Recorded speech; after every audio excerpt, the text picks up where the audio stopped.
अपनी मरी हुई पत्नी को आंखों के सामने देखकर इसे विश्वास नहीं होता, पर जो बच्चा दिन रात अपनी माँ को याद कर रहा था, अचानक से उसे देखकर वो रह नहीं पाता और उसे जाकर गले लगा लेता है। वो दोनों उस लड़की को घर लेकर आते हैं। वहाँ पर उसकी तस्वीर भी थी। आसपास की चीजों को देखकर भी उस लड़की को कुछ भी याद नहीं आता।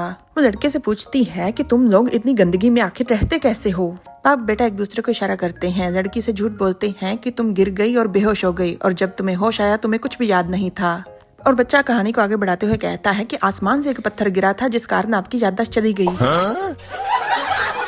खैर लड़की के पास उन पर विश्वास करने के अलावा और कोई रास्ता नहीं था, पर नींद आदमी की भी उड़ी हुई है तो वो जाता है और अपने बेटे के पास सोई हुई लड़की की सांसें जांचता है। जब उसे लड़की के जिंदा होने का एहसास होता है तो आखिरकार उसका मन शांत हो जाता है। तीनों एक साथ परिवार की तरह रहना शुरू कर देते हैं। लड़की भी धीरे धीरे इस सबको सच्चाई मानने लग जाती है। वो तीनों एक साथ परिवार की तरह बहुत ही अच्छे और खुशनुमा दिन गुजारते हैं। दोनों को जल्द ही एहसास हो जाता है कि लड़की पहले जैसी नहीं है। वो अब अपने बेटे के साथ खेलना नहीं योगा करना चाहती है और एक दिन उसने अपने बेटे की नाक फोड़ दी थी। उसे अब अपने बेटे का पसंदीदा खाना बनाना भी नहीं आता।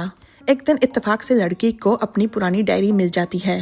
डायरी में अपनी खुशनुमा जिंदगी के बारे में पढ़कर वो उदास हो जाती है। उसके बाद उसे वो फेरी टेल बुक मिलती है जो उसने अपने बेटे को दी थी। किताब की कहानी में एक पेंगुइन माँ है जो मरने के बाद बादलों में से अपने बेटे को देखती है और रोती रहती है और उसके अनगिनत आंसू बारिश का रूप ले लेते हैं और वो बारिश की ट्रेन पर सवार होकर अपने बेटे से मिलने धरती पर आती है।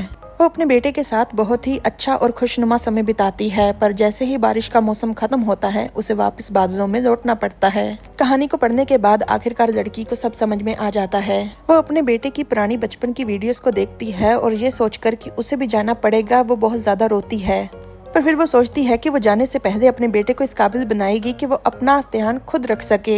एक दिन टीवी से पता लगता है कि बारिश का मौसम खत्म होने वाला है। दोनों बाप बेटे को पता था कि आखिरकार क्या होने वाला है, इसलिए वो दोनों उस टनल का रास्ता बंद कर देते हैं जहाँ पर उन्हें वो लड़की मिली थी। पर भारी बारिश उनकी मेहनत पर पानी फेर देती है। अगले दिन उसे स्कूल में बुलाया जाता है क्योंकि उसके बेटे ने अपने दोस्त के पापा की गाड़ी को गंदा कर दिया था। जब उसने अपने बेटे से पूछा तो उसका बेटा बताता है कि जब भी उसके पापा गाड़ी धोते हैं तो बारिश जरूर होती है। जब तक बारिश होती रहेगी तब तक माँ उन्हें छोड़कर नहीं जाएंगी। आखिरकार लड़की भी अपने जाने के बारे में उस लड़के से बात करती है। वो दोनों एक आखिरी बार किस करते हैं। बारिश का मौसम खत्म हो चुका है। वो एक आखिरी बार अपने बेटे की स्पीच सुनने के लिए स्कूल में जाती है।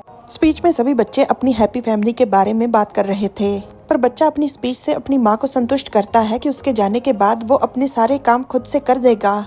खाना बनाना, कपड़े धोना, सारे घर के काम वो चिंता ना करें।